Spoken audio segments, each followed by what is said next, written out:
te passionne? On pourrait dire la peinture, mais la peinture, c'est pas une passion pour moi. La peinture, c'est autre chose. C'est un besoin, une thérapie. Donc pour moi, c'est pas une passion. Non, non. J'ai eu des passions plus tard. Je me suis passionné, par exemple, pour le tennis. Ça n'a rien à voir avec la peinture, hein. Mais j'ai vraiment été un passionné de tennis. J'étais obligé d'arrêter pour le dos. Aujourd'hui, une de mes passions, c'est la musique classique. Ah ouais, et j'aurais aimé être musicien. Oui, là c'est une passion. Oui, oui, oui. Je travaille en écoutant la musique classique. Je vis la musique classique. Ouais, j'adore. Et puis je ne relis pas aussi la musique que j'écoutais quand j'avais 20 ans, l'époque des Pink Floyd, des Deep Purple, Bob Dylan. Oh, alors ça aussi, j'adore. Voilà. La musique, oui, c'est une passion. J'aurais rêvé si, pour revenir à ce que je disais tout à l'heure, un de mes rêves d'enfant, c'était d'être batteur. Parce que je ne connaissais pas la musique classique, hein. Mes parents écoutaient Edith Piaf, Maurice Chevalier. Mais j'adorais la batterie. Je me fabriquais des batteries avec des gros barils de lessive, des baguettes en bois, et je jouais de la batterie dans ma chambre. Voilà. Et je pense que j'aurais été doué. Ça m'est arrivé une fois ou deux de toucher à une batterie, et on m'a dit, ouh là là, toi t'aurais été bon. Oui, j'aurais aimé être batteur. C'est drôle. Ouais. Et tu n'as jamais eu l'occasion de pouvoir approcher la musique en tant que praticien, par exemple? Non, parce que j'ai décidé très très jeune de me consacrer à la peinture et de faire que ça. Et je rencontre autour de moi beaucoup d'artistes qui font de la peinture, la sculpture, de tout. Mais finalement, on n'arrive pas à un résultat intéressant si on se diversifie. Il ne faut pas se diversifier. Il faut se polariser sur une chose et j'aurais aimé. J'avais fait une tentative, j'avais commencé à apprendre la flûte, puis je voyais que ça prenait le pas sur mon métier, j'ai arrêté, j'ai arrêté. Mais voilà. Parmi tes créations, quelle est ta plus grande fierté? Je devrais dire mes enfants, hein, ça c'est. Mais bon, je les mets à part, ça c'est une évidence. Mes enfants, oh, je les adore, c'est vrai. Mais j'ai du mal à être fier. Je crois que je suis resté quelqu'un de très humble. D'ailleurs, j'ai du mal à me mettre en avant. J'entends parler des gens autour de moi, j'ai fait ci, j'ai fait ça. Moi, je dis rien, j'écoute. Donc, fier d'une réalisation, d'une création, je pense pas. Non, non, non. Je suis fier du premier prix de peinture que j'ai gagné, parce que c'était dans ma ville natale. Alors, et c'était complètement imprévu en fait. Ma ville natale organise une exposition, la fameuse ville de Cours, organise une expo, et puis normalement dans une exposition de groupe, on met trois, quatre toiles, et ils me disent non, non, amène tout ce que tu as, puis on se débrouillera. Bon. Et moi, je n'ai pas percuté, et en fait, le jour du vernissage, je me suis aperçu que j'étais l'invité d'honneur. Mais j'avais une vingtaine d'années, j'étais tout jeune, j'étais l'invité d'honneur et la ville m'a remis un diplôme. Et il y avait ma maman avec moi, mon frère aîné que j'adorais et mon papa venait tout juste de nous quitter, donc j'ai eu une grande pensée pour lui et ça, oui, j'en suis très fier de ce prix, oui, parce que ma maman a été là pour y assister et mon frère aussi, ouais. Mais fier, bon, en toute modestie. Je reste à ma place. Je ne suis pas le génie du siècle. Quel talent tu aimerais posséder? En plus de la peinture, vraiment un talent, la musique. Ouais, j'aurais aimé être un musicien aussi. Ouais, oui, oui. Je pense que oui, oui, j'aurais pu être aussi un musicien professionnel. Ouais, oui, oui. Je crois que j'aime autant la peinture que la musique. Ouais. Est-ce que tu as un instrument que tu préfères? J'adore le violoncelle. Et j'avais commencé à apprendre la flûte à bec aussi. J'aimais beaucoup. J'en ai fait à peu près 6 7 mois tous les jours, plusieurs heures par jour. C'est pour ça que j'ai arrêté parce que je me dis stop, ça prend d'autres temps. Alors, une petite anecdote pour vous faire sourire. J'ai commencé la flûte, c'était en été, la fenêtre était ouverte, et j'étais là, je faisais mes gammes, et puis alors la flûte, ça a un son horrible hein, quand on ne sait pas jouer. Et puis j'ai une voisine un jour, elle me dit, dis donc Michel, tu ne sais pas le gamin qui apprend à jouer de la flûte? Alors j'ai dit, bah, pourquoi? Oh, elle me dit, mais tout le monde en a marre dans le quartier. Alors j'ai dit, bah c'est moi. Ah bon, bah ça va si c'est toi. Bon, j'ai dit, je promis, je fermerai la fenêtre. Voilà, et ma carrière s'est arrêtée. Est-ce que tu te souviens de ton premier tableau? En fait, j'ai commencé tout petit par le coloriage. Après, je suis passé au dessin, au crayon. Après, je suis parti dans ce fameux collège où j'ai appris la mécanique. On avait un surveillant qui était étudiant aux beaux-arts et qui faisait du pastel. Alors quand il nous surveillait, ben, il faisait du pastel. Alors moi, je l'ai regardé, j'ai dit, ah ben tiens, je vais essayer le pastel. Et mon premier pastel, oui, je m'en souviens, en fait. Euh, J'avais pris sur le dictionnaire une petite image grande comme ça, un château que j'avais dessiné et que j'avais coloré. Ça a été mon premier dessin coloré. Voilà. Et puis, j'ai fait du pastel ben, jusqu'à l'âge de, je dirais, 20 ans à peu près. Et j'ai rencontré un peintre qui était assez connu dans ma région, dans le Rhône, et qui m'a dit, oula, toi, t'es pas fait pour pastel, toi, t'es fait pour faire la peinture à lui. T'es trop minutieux, et cette minutie, tu vas pouvoir mieux l'exploiter dans la peinture. Donc, j'ai suivi son conseil, et je me suis lancé dans la peinture.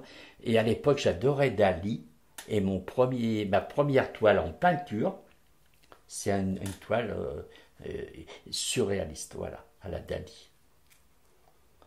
Et comment, alors donc, ton style, il a dû évoluer au fur et à mesure des années? Oh oui, oui, oui, oui, oui. Alors, le surréalisme, je l'ai très vite abandonné, ça me plaisait pas. J'adore la nature, j'aime les paysages, et très vite, je suis revenu à un style beaucoup plus classique, figuratif, ouais. Et aujourd'hui, comment tu décrirais ton style, de la peinture que tu fais aujourd'hui? J'ai la grande chance, je pense, d'avoir trouvé un style à moi, très personnel, avec cette peinture réaliste mais légèrement floutée. Et j'ai beaucoup cherché sur Internet et je n'ai trouvé aucun peintre qui n'a fait ça jusqu'à maintenant. Donc j'ai vraiment mon style à moi. Alors c'est du figuratif, mais à la Michel Dupuis, voilà. Si je devais me classer dans un courant, bah, à l'époque, on m'aurait mis dans les impressionnistes, c'est évident. Puis j'adore les peintres impressionnistes aussi, voilà. Ouais. La fameuse exposition dont tu es fier, c'était ta première exposition? Ou tu en as eu déjà Ah d'autres? non, c'était pas la première. Non, non, non, non. C'est la première où j'ai eu un prix et où j'ai été l'invité d'honneur. Non, non. Non, non, ma première exposition, je devais avoir à peu près 16 ans. Mon papa était très fier de moi et je griffonnais des dessins, puis quand ça me plaisait pas, je mettais ça à la poubelle. Et ce que je savais pas, c'est que mon papa fouillait dans la poubelle, récupérait les dessins, puis les emmenait au travail. Et puis un jour, il fait avoir un dessin, et puis il y a un monsieur qui lui dit, qui travaillait dans les bureaux, il lui dit, oh là là, c'est vous qui faites ça, c'est bien, hein. Et mon papa dit, non, non, c'est mon fils. Ah bon, et il a quel âge? Ben, je sais pas quel âge j'avais, 14 ans et tout. Oh là là, il est très bien. Vous savez que ma maman, elle s'occupe d'une association qui aide les jeunes artistes à se lancer. Il faut à tout prix qu'il aille la voir. Et donc, bah, je suis allé voir cette dame âgée et elle m'a fait faire mes premières expositions. Voilà. C'est comme ça que j'ai démarré ma carrière. D'où vient cette fibre artistique? Bon, elle vient de lui. Il était très adroit de ses mains. Je vous ai dit tout à l'heure, il nous fabriquait des jouets en bois, mais c'était incroyable, c'était magnifique. Il travaillait très très bien le bois et il avait une très belle écriture. Il écrivait très très bien et, et quand il était à l'armée, et il faisait souvent le mur pour aller retrouver ma maman, il se fréquentait à l'époque, puis il se faisait prendre à chaque fois ce nigo, et il a fait au moins 6 mois de prison de plus, et il s'ennuyait en prison, donc il recopiait les paroles des chansons et il les illustrait par un dessin. Et, il dessinait vraiment très très bien. Il ne l'a jamais exploité, mais il avait un don, ça c'est évident. Ouais, je le tiens de lui, oui, oui, oui, c'est sûr. Et ce don, ma sœur l'avait hérité aussi un peu. Et mon fils, qui ne l'exploite pas du tout, est très très très doué. À mon grand désespoir, il ne l'exploite pas, mais ça fait rien, tant pis. Plus tard. Mais c'est mon papa, oui, ça vient de lui, oui, oui. Est-ce que tu peux nous raconter un moment de grande satisfaction professionnelle? Oh, je pense que c'est dans la peinture, hein, ouais. Euh, Ma première vente, bien sûr. Alors celle-là, ça a été... Et puis je débutais en plus, c'était mes premières expositions, hein. Il n'y a pas beaucoup de peintres amateurs qui vendent. Alors que moi, très très vite, j'ai toujours vendu. Donc ma première vente, oui, et je m'en souviens en plus. Je l'ai vendu à mes anciens camarades de collège de 6e ou de 5e en plus. Ça représentait un petit garçon à côté d'un gros Saint-Bernard. C'était un pastel. Et, et je- donc j'ai l'article de journal, voilà, sur ce tableau, et j'ai la photo de la toile, voilà. C'était un pastel. Donc ça, je m'y attendais pas du tout, hein. Ouais, vraiment pas, hein. Ça a été une grande satisfaction. Mais je crois que la plus grande, c'est un prix que j'ai gagné.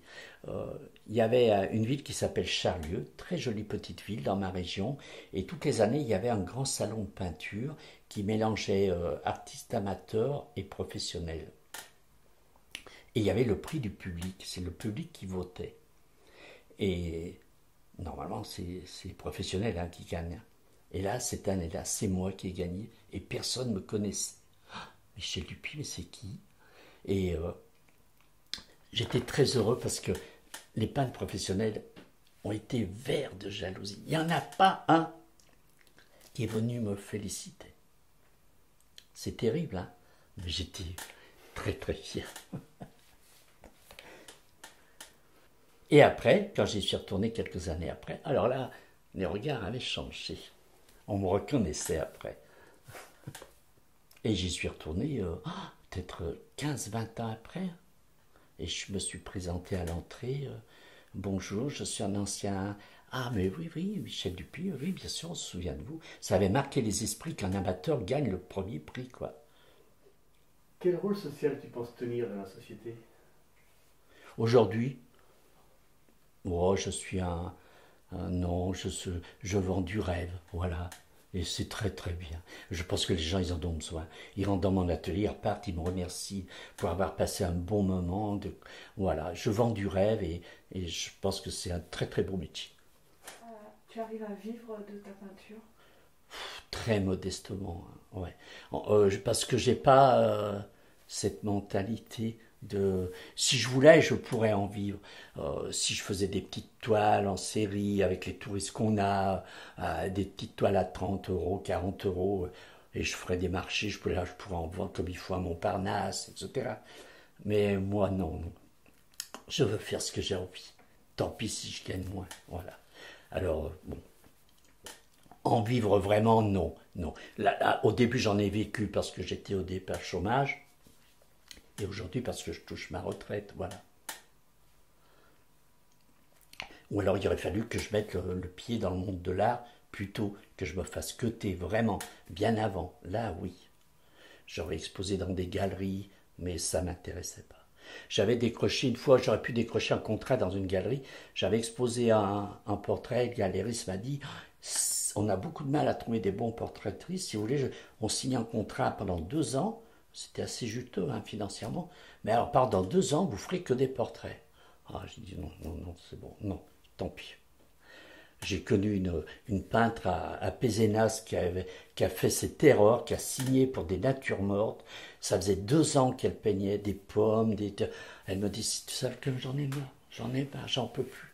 Heureusement, ça j'arrive à la fin. Ouais. Non, il faut avoir un âme matérialiste pour faire ça, que je n'ai pas.